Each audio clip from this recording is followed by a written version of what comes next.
Good morning, dear students. How are you all? I hope you all are fine, beta.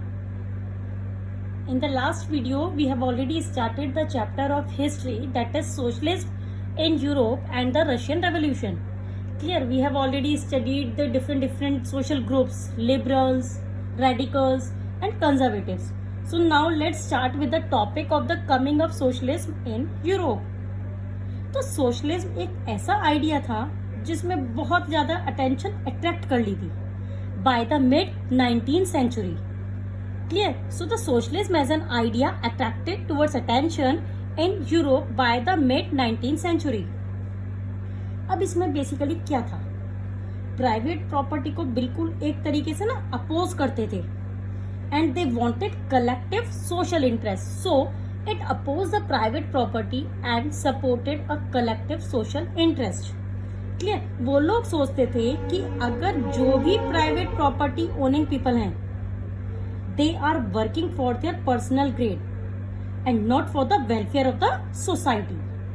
And उन लोगों को ये लगता था कि ये चीज तो बिल्कुल भी नहीं होनी चाहिए. So the property people were concern about the personal gains not for the others.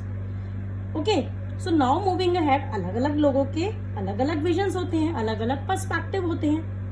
तो यहाँ पर भी ये जो लोग थे, like I told you again, they were against the private property. ये लोग सोचते थे कि सारी की सारी प्रॉब्लम का जो रूट कॉज है वो बेसिकली है ही private property. Clear? And individual जो प्राइवेट प्रॉपर्टी जिनके पास है वो अपने पर्सनल गेन्स के लिए ही काम कर रहे हैं. सो दे वांटेड कि पूरी सोसाइटी के लिए एज अ होल वेलफेयर होना चाहिए. सो उसके लिए they had different visions for the future. Clear? अब वो विजन्स क्या थे? सबसे पहला है हमारे पास जो विजन है, that is some believed in setting up of cooperatives through individual initiatives. Robert Owen built a cooperative community called New Harmony in Indiana. बेटा कुछ लोग ऐसा बिलीव करते थे that there should be setting up of cooperatives. With the word itself cooperative, आपको क्या समझ में आता है इस cooperative word से? कि cooperation होना चाहिए among the different people of the society. So cooperative setup करी जानी चाहिए through individual initiatives. तो एक इनिशिएटर थे रॉबर्ट ओवन ने खुद की एक कोऑपरेटिव कमेटी भी बिल्ड करी थी जिसका नाम था New Harmony in Indiana, which is in USA. And there were others also, other different socialist also, जिनको लगता था कि कोऑपरेटिव्स बहुत ज्यादा वाइल्ड स्केल पे नहीं बन सकती. तो दे एनकरेज कि जो कोऑपरेटिव सोसाइटीज हैं वो गवर्नमेंट एनकरेज होनी चाहिए. Government should encourage the cooperatives. Okay, so whilst others wanted government to encourage the cooperatives to replace capitalists, this gave birth to the idea of communist society. तो France में एक जना था जिसका नाम था Louis Blanc. So now this Louis Blanc was also of the opinion that there should be government encouraged the cooperatives. Clear? Now next जब आता है cooperatives जो थी, they were to be association by the people. Clear? जो goods produced करती थी, cooperatives were to be association that produced goods together and divide the profits among themselves.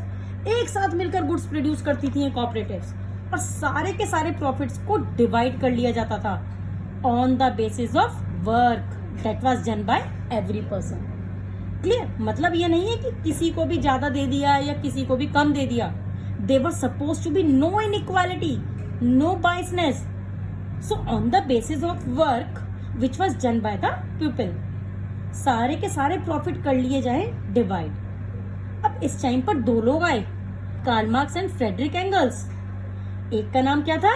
Karl Marx, और दूसरे का नाम क्या था? Friedrich Engels. इन्होंने भी अपने आइडियाज एडप्ट किए, edit their ideas, they both edit their ideas. ये लोग क्या चाहते थे? ये चाहते थे कि सोसाइटी होनी चाहिए कैपिटलिस्ट. कैपिटलिस्ट मतलब विद द कैपिटल. क्या होता है कैपिटल? मनी, पैसे के साथ. Okay, Marx argue that industrial society was capitalist. So वो लोग चाहते थे कि that the industrial society was to be capitalist. अब मार्क्स ऐसा बिलीव करते थे कि जो वर्कर्स हैं basically had to make a radically socialist society. They believed that workers had to construct a radically socialist society where all the property was socially controlled. कि यहाँ पे सारी की सारी प्रॉपर्टी जो है वो सोशली कंट्रोल्ड की जाए. अगर उनको अपने आप को एक्सप्लॉयटेशन से, इट मीन्स कैपिटल एक्सप्लॉयटेशन से बचाना है तो वो चाहते थे कि अगर ऐसी चीजें हुई, अगर कोऑपरेटिव सोसाइटीज बनी ऐसी, तो नोबडी कुड, मतलब बेसिकली वो कहीं से कहीं तक हार नहीं सकती. नोबडी कुड डिफीटेड दैट, कोई नहीं हरा सकता उनको.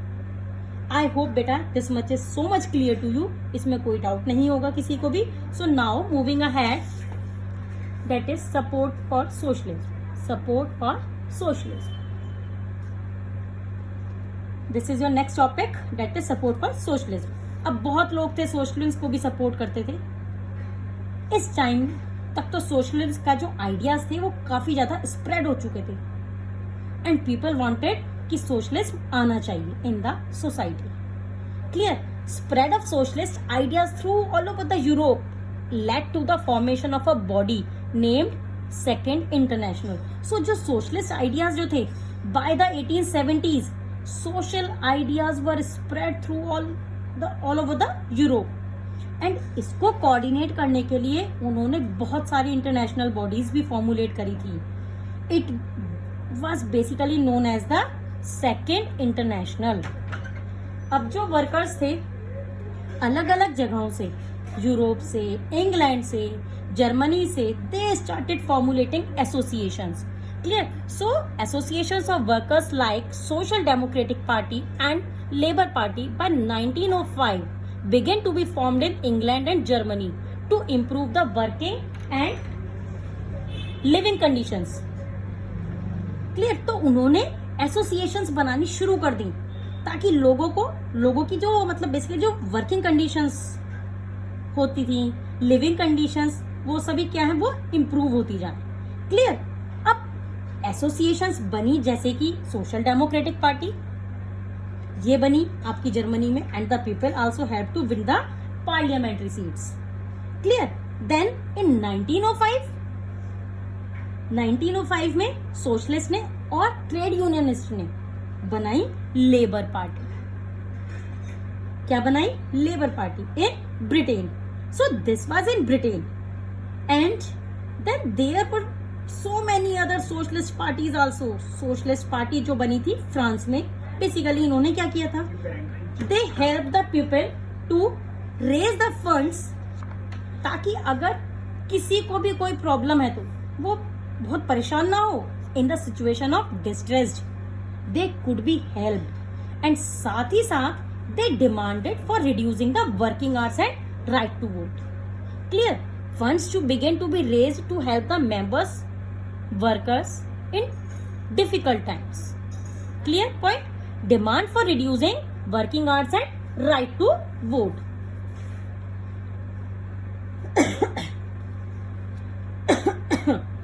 Clear? तो ये सारी चीजें जो थी, right to vote, working hours, इन्हीं सभी चीजों के लिए वो डिमांड कर रहे थे. सो this was what they had done. लेकिन क्या था, ये जो सोशलिस्ट के आइडियाज थे 1914 तक आते आते कभी भी सक्सीड नहीं हुए. उनके आइडियाज ने लेजिस्लेशन को शेप करने में तो बहुत ज्यादा हेल्प करा. Okay, ideas of socialist did shape legislation, but till 1914 they never succeeded in forming government in Europe. But they could never form the government in Europe. वो गवर्नमेंट को फॉर्म नहीं कर पाए, भले ही उन्होंने क्या करा, लेजिस्लेशन को शेप करने में जरूर मदद करी थी, but never succeeded in forming the government in Europe. So, conservative, liberals and radicals, they only continue to form the government. Like I already told you in the first session, this chapter is divided into two parts: socialism in Europe and Second one is the Russian Revolution. So now, socialism in Europe we have already studied. Now come to the second part, the Russian Revolution. From now we will discussing about the Russian Revolution. It was basically due to the force of socialism. Clear that Russian Revolution came into the picture, came into force. Fact, it actually happened. अब basically क्या था, जो socialist लोग थे उन्होंने government take over कर ली थी रशिया में through the these revolutions, February revolutions and the October revolutions. Basically बहुत सारे इंसिडेंट्स हुए थे, इवेंट्स हुए थे in the month of October. उसने ग्रेजुअली हमारी मोनार्की में, उससे जो वहां की जो मोनार्की का जो लेवल था उसमें ग्रेजुअली डिक्लाइन आ गया था. And it led to the various events in the February and October also in 1917. बहुत सारे स्ट्रगल्स हुए थे, रिवोल्ट्स हुए थे, डिस्प्यूट्स हुए, and that was called the Russian revolution. वो सारे के सारे जो इवेंट्स हुए उनको हमने नेम दिया रशियन रेवोल्यूशन का. सो इस पर्टिकुलर टाइम पर tsar Nicholas II was ruling the Russian Empire in the year 1914. Clear? In the year 1914. And when I say Russian Empire, इससे मेरा क्या मतलब है कि रशिया के साथ साथ many other regions which were covered under the Russian Empire. मतलब बेसिकली मॉस्को के टेरिटरी के साथ, just look at this names. Moscow की टेरिटरी के साथ साथ बेसिकली जो आपका फिनलैंड था, it Finland, Latvia, Lithuania, Estonia, parts of Poland, Ukraine and Belarus and so many others, namely they were Georgia, Armenia, okay, Georgia, Armenia, some parts of Central Asia also, and Azerbaijan. There were many regions in covered with the Russian Empire. उस time पर आते थे ये सारे हमारे Russian empire में. And along with that, Russia का जो मेन रिलीजन जो था, you just look at the paper again. So Russia का जो मेन रिलीजन था was used to follow the dominant religion. Was the name the Russian Orthodox Christianity. Clear? That basically has grown out the Greek Orthodox Church. और उसके साथ साथ there were Catholics, Protestants, Muslims and Buddhists also. Clear? बहुत सारे other religions were there. I hope आपको इसमें कोई doubt नहीं होगा क्योंकि हमने इसमें अभी रशियन एम्पायर और उसके रिलीजन के बारे में हमने पढ़ा. Clear? So now moving ahead, we will discussing about the economy and society of the Russia. बेटा जब हम रशिया की इकोनॉमी की बात करते हैं, right now I am talking about the beginning of the 20th century basically. So 20th century के beginning में बहुत सारे लोग थे रशिया के अंदर. They were agriculturalists. They were agriculturalists. वो एग्रीकल्चर से अपना लिविंग अर्न करते थे, अपना लाइवलीहुड अर्न करते थे. और approximately near about 85% of the Russian economy was sustained by agriculturist. So 85% of the Russian economy agriculture, which is a huge proportion. Although ऐसा नहीं था कि यूरोप के बाकी कंट्रीज में एग्रीकल्चर नहीं होता था. यूरोपियन कंट्रीज में ऐसा नहीं है, बाकी कंट्रीज में भी एग्रीकल्चर होता था, बट रशिया के अंदर was a huge proportion. You just look at the figure 85%. तो फ्रांस एंड जर्मनी की अगर हम बात करें तो अप्रोक्सीमेटली 40 to 50% प्रोपोर्शन वो basically by the agriculturist. And Russia में जो कल्टिवेटर्स थे एम्पायर के अंदर, वो अपनी नीड्स के लिए तो गुड्स प्रोड्यूस करते ही थे for their own needs as well as for the market also. अपने लिए, अपनी नीड्स के लिए तो गुड्स प्रोड्यूस करते ही थे और साथ ही साथ किसके लिए करते थे, मार्केट में सेल आउट करने के लिए भी बहुत ज्यादा गुड्स प्रोड्यूस करते थे, कल्टीवेट करते थे. And Russia was a major exporter of grains. Clear? आज भी रशिया एक मेजर एक्सपोर्टर है ग्रेन का, और उस टाइम पर भी था। क्लियर बेटा? सो नाउ मूविंग अहेड, अब बात करते हैं हम इंडस्ट्रीज की। अभी तो हमने बात करी एग्रीकल्चरिस्ट की, which basically had 85% of proportion. अब जो बाकी का 15% प्रोपोर्शन बचा हुआ है वो क्या है? There were industries also in Russia. Industries were in pockets.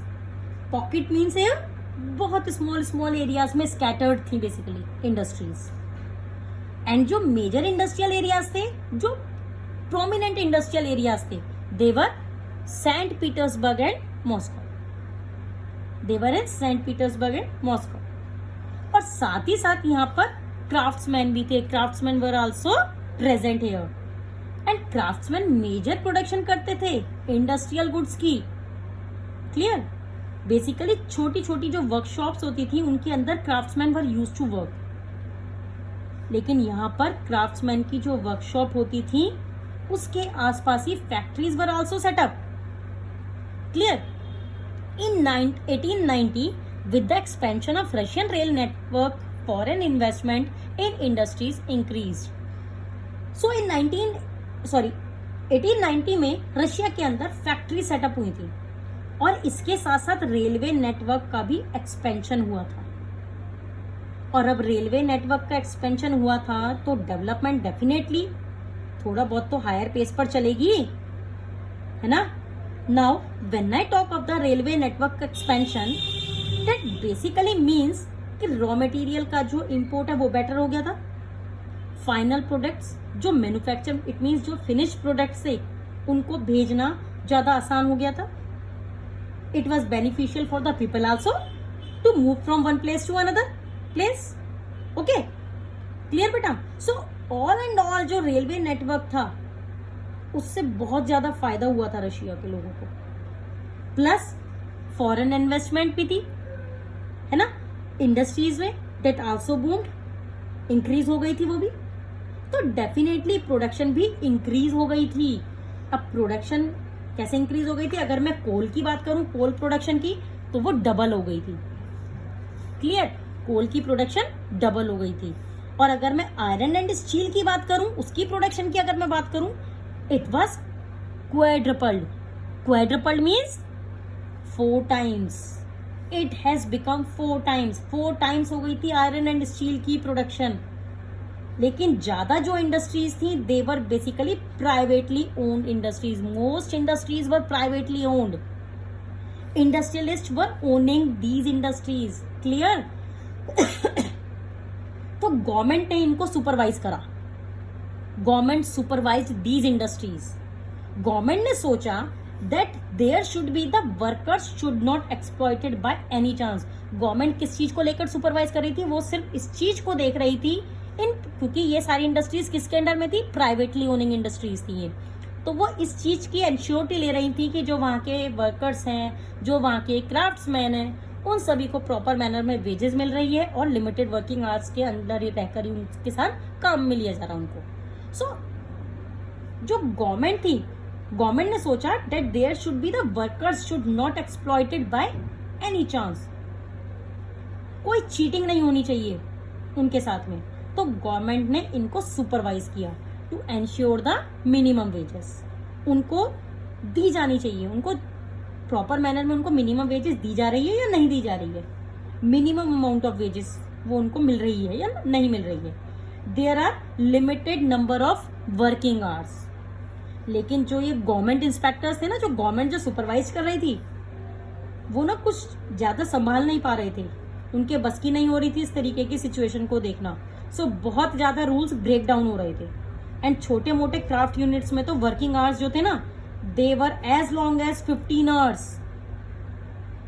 और अगर मैं फैक्ट्रीज की बात करूं तो फैक्ट्री वर्कर्स के भी the number of working hours varied from 10 to 12 hours in a day, which has quite a lot of work.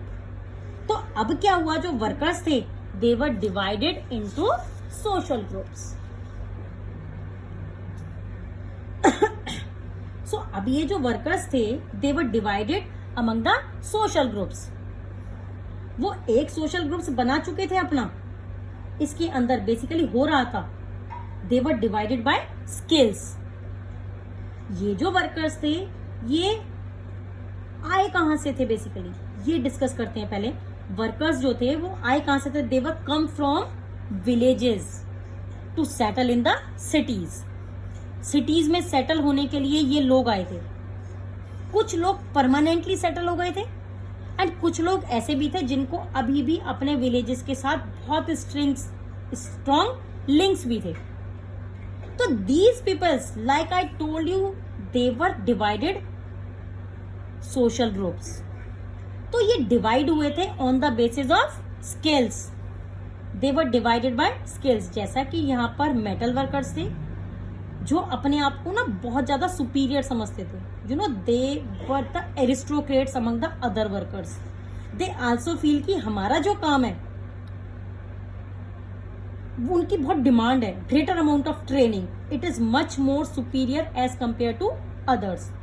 तो हमें ज्यादा स्किल्स चाहिए, हमें ज्यादा बेटर ट्रेनिंग चाहिए, तो हमारा काम कंपैरेटिवली बाकियों से मुश्किल होगा ना।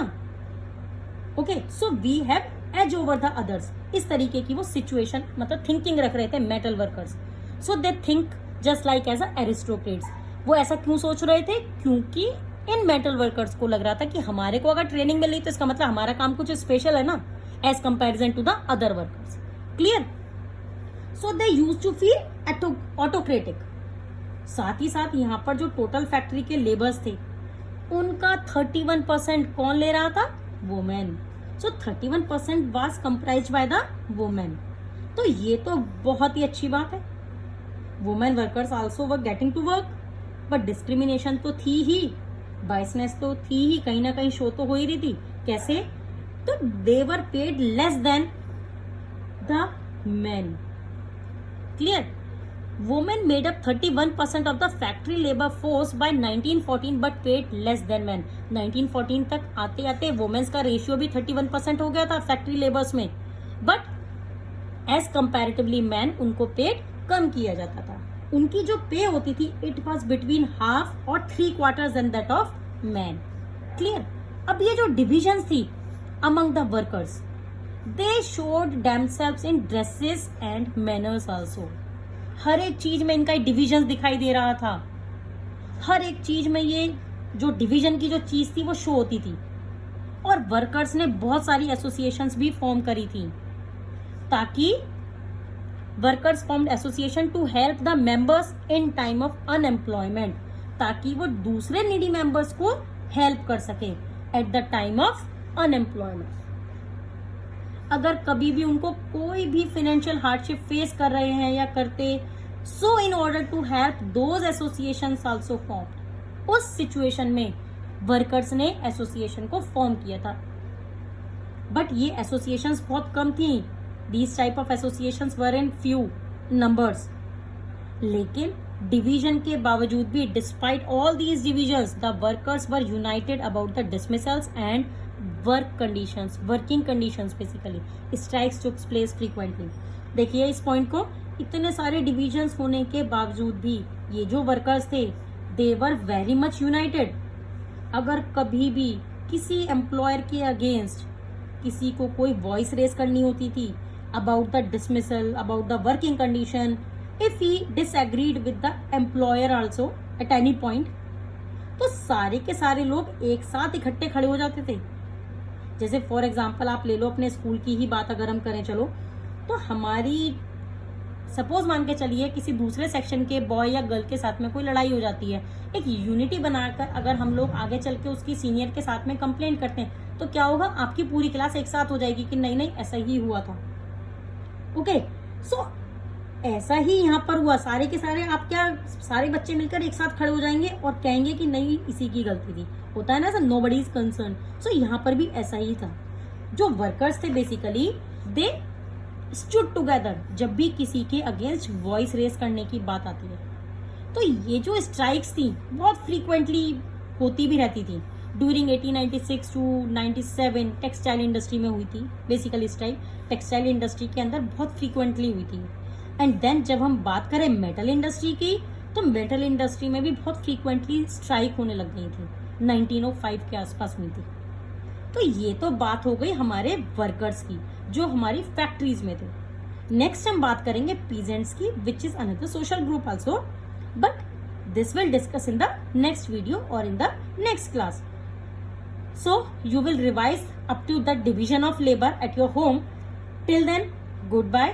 Have a nice day. Thank you, students.